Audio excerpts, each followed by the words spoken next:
क्या एक इंसान खुद की बीमारी खुद ठीक कर सकता है? ये मेरा सवाल है आपसे। आप सोच रहे होंगे कि अगर ऐसा हो सकता है तो फिर सारे अस्पताल ही बंद हो चुके होते। हमें किसी चिकित्सक के पास जाने की जरूरत ही क्या पड़ती? यही संदेह या कहें कि अविश्वास हमें बीमार करता रहता है और हम अपना इलाज खुद कर ही नहीं पाते। हमें खुद पर विश्वास ही नहीं होता कि हमारा मन, ना हमारा शरीर, हमारा दिमाग अपनी बीमारी खुद ठीक कर सकता है। कभी आपने किसी जंगली जानवर को देखा है? उसको अगर कभी कोई जख्म हो जाता है, वो बीमार हो जाता है, तो उसकी बीमारी अपने आप ठीक हो जाती है।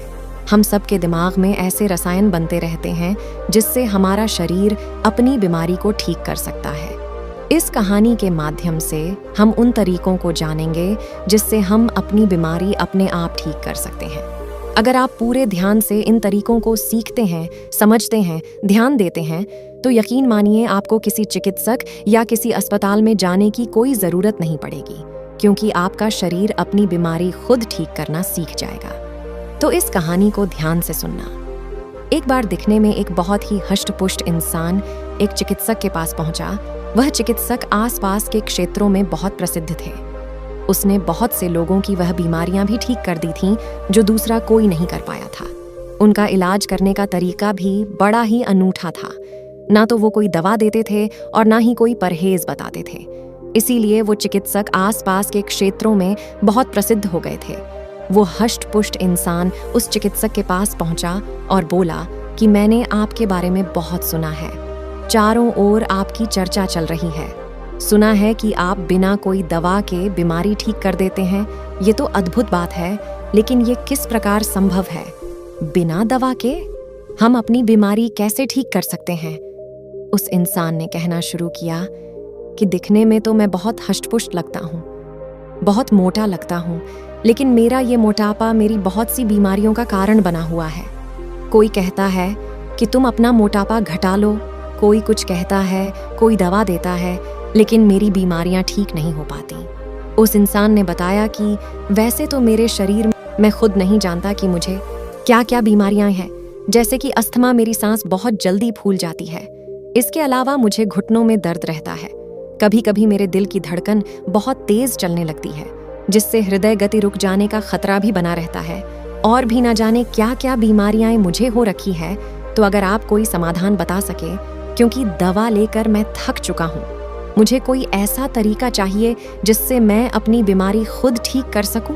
मुझे किसी दवा की या किसी चिकित्सक की कोई ज़रूरत ही ना रहे। उस चिकित्सक ने पूछा कि तुम्हें पूरा विश्वास है कि तुम अपनी बीमारी खुद ठीक कर सकते हो? ये विश्वास ही सबसे मूलभूत बिंदु होता है।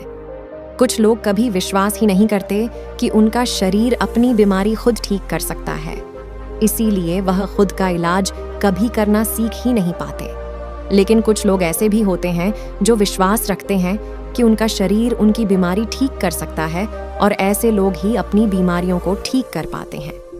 तो सबसे पहले अगर तुम्हें खुद पर विश्वास है तो ही मैं तुम्हें ऐसे तरीके बताऊंगा जिससे तुम अपने शरीर की बीमारियों को ठीक कर पाओगे।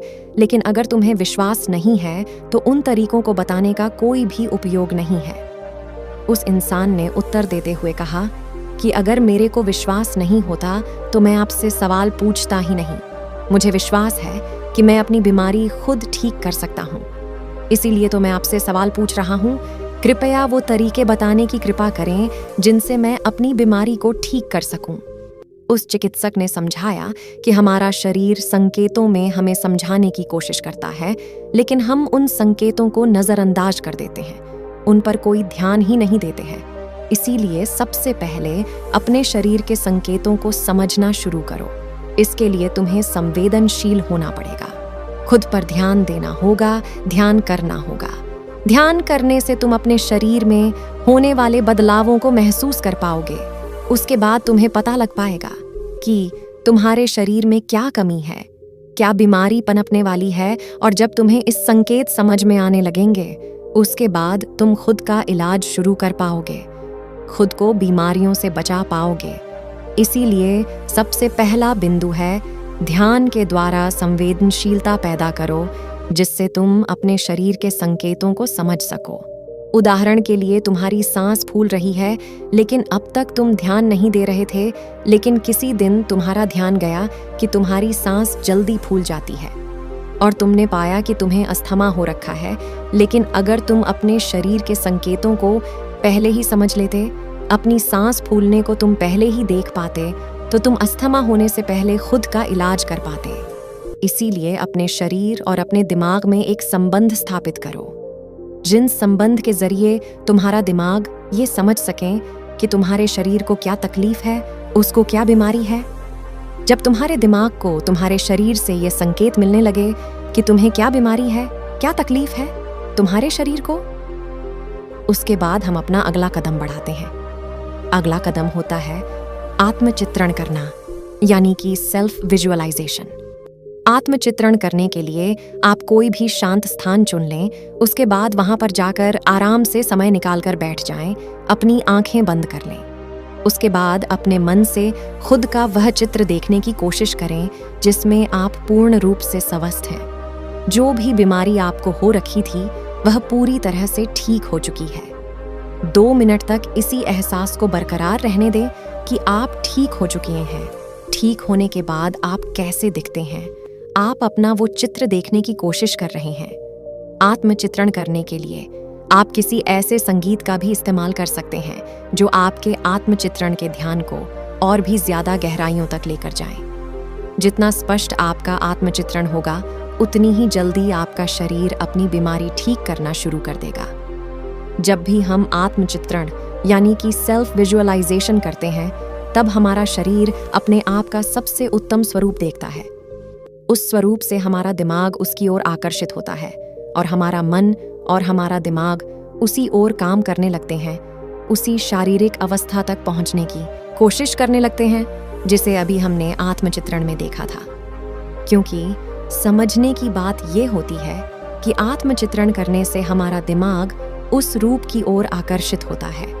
इसको हम आत्मचित्रण में देख रहे होते हैं, और जब हमारा दिमाग उस रूप की ओर आकर्षित होने लगता है, हमारा अचेतन मन अनजाने में अपनी बीमारी ठीक करके उसी रूप को प्राप्त करने की कोशिश करता रहता है। यह सबसे शक्तिशाली उपाय है। इस उपाय का इस्तेमाल तो करके आप अपना मोटापा कम कर सकते हैं, अपनी खूबसूरती बढ़ा सकते हैं, अपनी बीमारियों को ठीक कर सकते हैं। बिना किसी चिकित्सक या किसी दवा की सहायता से हमारे दिमाग और हमारे अवचेतन मन में ब्रह्मांड की सारी शक्तियां उपलब्ध होती हैं, लेकिन हम उन्हें खोल नहीं पाते, उनका इस्तेमाल करना सीख नहीं पाते, क्योंकि हमें उन प्रक्रियाओं को नहीं पता जिससे हम उन शक्तियां को जागृत कर सके। और यह आत्मचित्रण सबसे कारगर उपाय कहलाता है। उन शक्तियां को जगाने का बस ध्यान रहे। जहां भी आप ये प्रयोग कर रहे हैं, वो जगह शांत हो, ताकि आप इस ध्यान की गहराई में जा पाए। इस ध्यान की गहराई में जाने के लिए आप कोई शांत संगीत या कोई ध्वनि का भी इस्तेमाल कर सकते हैं। 30 दिन तक रोजाना इससे 20 मिनट करने के बाद आप अपने अंदर एक अभूतपूर्व बदलाव महसूस करेंगे। और आत्मचित्रण का इस्तेमाल सिर्फ अपनी बीमारी को ठीक करने के लिए नहीं किया जाता। अगर आप थके थके रहते हैं, आलस्य से भरे रहते हैं, आपके शरीर में कोई जोश, कोई उत्साह नहीं रहता, तो भी आप आत्मचित्रण यानी कि विजुअलाइजेशन का सहारा लेकर अपने आप को जोशीला, फुर्तीला और उमंग से भरा हुआ बना सकते हैं। बस उसके लिए आपको अपना वो रूप देखना है जिसमें आप जोश और उत्साह से भरे हुए हैं। उसके बाद आपका आलस्य खुद ब खुद दूर होने लग जाएगा। तीसरा तरीका जो खुद को ठीक करने में हमारी सहायता करता है, वह है खुद से प्यार। जब भी हमारी कोई बीमारी होती है, हमारे शरीर में कोई तकलीफ होती है, तो हम खुद को कोसने लगते हैं। कुछ लोग तो यहाँ तक सोचने लगते हैं कि इस बीमारी से अच्छा तो भगवान हमें उठा ले तो सही है। ये सब निराशा आपकी परेशानियों को और भी ज्यादा बढ़ा देंगी। इससे आपकी बीमारी तो ठीक नहीं होगी, लेकिन आपका मन, आपका दिमाग, आपका शरीर अपनी हिम्मत खो देगा। वो हिम्मत हार जाएगा। उसमें ताकत थी खुद को ठीक करने की, लेकिन आपने ये सोच सोच कर अपने को विश्वास दिला दिया कि आप अपने आप से नफरत करने लगे हैं। आपका खुद पर विश्वास नहीं रहा। जो लोग शरीर में बीमारी और तकलीफ होने के बाद भी खुद से प्यार करते हैं, खुद को कोसते नहीं हैं, वही लोग अपनी बीमारी को खुद से ठीक करने का साहस रख पाते हैं? आप खुद सोच के देखो, जो लोग खुद से प्यार ही नहीं कर पाएंगे, खुद से प्यार करते ही नहीं हैं, वो खुद की बीमारी खुद ठीक करने का भार क्यों उठाना चाहेंगे? खुद की बीमारी तो वही ठीक करना चाहेगा ना जो खुद से प्यार करता होगा। खुद से प्यार करने वाले लोग ही आत्मचित्रण के ध्यान में गहराई से उतर पाते हैं, जिसकी हमने अभी थोड़ी देर पहले चर्चा की थी। आत्मचित्रण की ध्यान की गहराई में जाने के लिए आपको खुद से प्यार करना सीखना होगा। उसके बाद आपका दिमाग अपने आप ऐसे रसायन पैदा करने लगेगा जो आपकी उस बीमारी को ठीक करने के लिए सहायक होते हैं। ये बात तो सच है कि हमारा दिमाग उन रसायनों को अपने शरीर के अंदर से पैदा करवाने की क्षमता रखता है, लेकिन हम ये ताकत जानते नहीं हैं, उस प्रक्रिया को समझते नहीं हैं। इसीलिए हमारी बीमारी ठीक नहीं हो पाती। ये सारे प्रयोग करते हुए खुद पे विश्वास, आत्मचित्रण, खुद से प्यार, ये सब करते हुए आपको अपनी दिनचर्या का बहुत ध्यान रखना है। आप क्या खाते हैं, किस समय खाते हैं, क्या व्यायाम करते हैं, योग कब करते हैं, किन लोगों के साथ बैठते हैं, किन से बातें करते हैं, ये सारी चीजें आपकी दिनचर्या की होती है। इन पर आपको बहुत खास ध्यान रखना है। समय से खाना, अच्छा खाना, समय से व्यायाम करना आपको बहुत सारी बीमारियों से दूर रखता है। हम असलियत में बीमार तभी पड़ते हैं जब हम अपनी दिनचर्या का अनुसरण करना छोड़ देते हैं। जब हम एक बेहतर जीवन नहीं जीते, एक अच्छी दिनचर्या का अनुसरण नहीं करते, तो हम अंदर से दुखी होने लगते हैं, हम तनाव में रहने लगते हैं। अगर आप तनाव में रहेंगे तो स्वाभाविक रूप से बीमारियां आपको ज्यादा घेरेंगी। अगर आप समय से खाते हैं, समय से पूरी नींद लेते हैं, समय से व्यायाम करते हैं, तो आप तनाव मुक्त जीवन जिएंगे। उसके बाद बीमारियां आपसे कोसों दूर रहेंगी। बस आपको अपनी दिनचर्या का पालन पूरी निष्ठा और ईमानदारी के साथ करना है। उसके बाद बीमारियां आनी तो दूर की बात रही, आपका जीवन खुशियों से भर जाएगा। अपनी बात को आगे बढ़ाते हुए चिकित्सक ने समझाया कि अपने अवचेतन मन को अपनी बीमारियों को ठीक करने के काम पे लगाना सीखो। हम सबके अवचेतन मन में बहुत सारी शक्तियां बसी हुई हैं, बस हमें अपने अवचेतन मन से काम करवाने की प्रक्रिया नहीं पता। इस प्रक्रिया को बताते हुए साधु महाराज ने बताया कि जब भी तुम अपने बिस्तर पर सोने के लिए जाते हो, तो सोते वक्त बस अपनी आंखों को बंद करके, अपने दिमाग को शांत करके खुद को ये एहसास दिलाओ कि तुम्हारी बीमारियां ठीक हो रही हैं। धीरे धीरे समय के साथ तुम्हारी बीमारियां जड़ से खत्म हो जाएंगी। जब तुम ऐसा सोचते सोचते अपने बिस्तर पर सो जाते हो, उसके बाद आपका अवचेतन मन अपना जादू दिखाने लगता है। आपका अवचेतन मन सोने के बाद भी आपके लिए काम करता रहता है, लेकिन आपको ये पता नहीं होता। और सोने से पहले जिस काम पर भी हम अपने अवचेतन मन को लगा देते हैं, पूरी रात वो उसी चीज पर काम करता रहता है।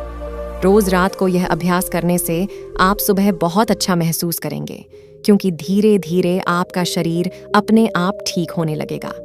आपके अवचेतन मन की शक्तियां जागृत होने लगेंगी और वो आपकी बीमारियों को ठीक करने लगेंगी। लेकिन यह हमें रोज सोने से थोड़ी देर पहले करना है। अगर हम इसे दिन में करेंगे तो दिन में तो हम दूसरे कामों में व्यस्त रहते हैं, तो हमारे अवचेतन मन को समय ही नहीं मिलता उसके लिए काम करने का। लेकिन रात में सोते वक्त जब हमारा चेतन मन शांत हो जाता है, तब हमारा अवचेतन मन जागृत होता है और तब वह अपनी पूरी शक्ति के साथ आपके लिए काम कर पाता है।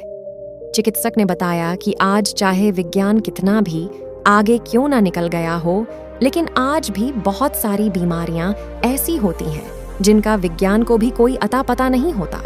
बड़े बड़े चिकित्सक तुम्हारे शरीर में वो बीमारियां ढूंढ नहीं पाते हैं, लेकिन फिर भी तुम उन बीमारियों से परेशान रहते हो। ऐसी बीमारियों को जिन्हें विज्ञान भी ठीक नहीं कर पाता, तो तुम्हें क्या लगता है वो बीमारियां दवाओं से ठीक हो जाएंगी?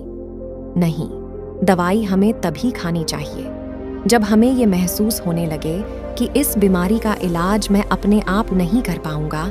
जब आप खुद से किसी बीमारी का इलाज करने में असफल होते हैं, तो आप किसी चिकित्सक के पास जाइए और वो आपको सही दवा देगा।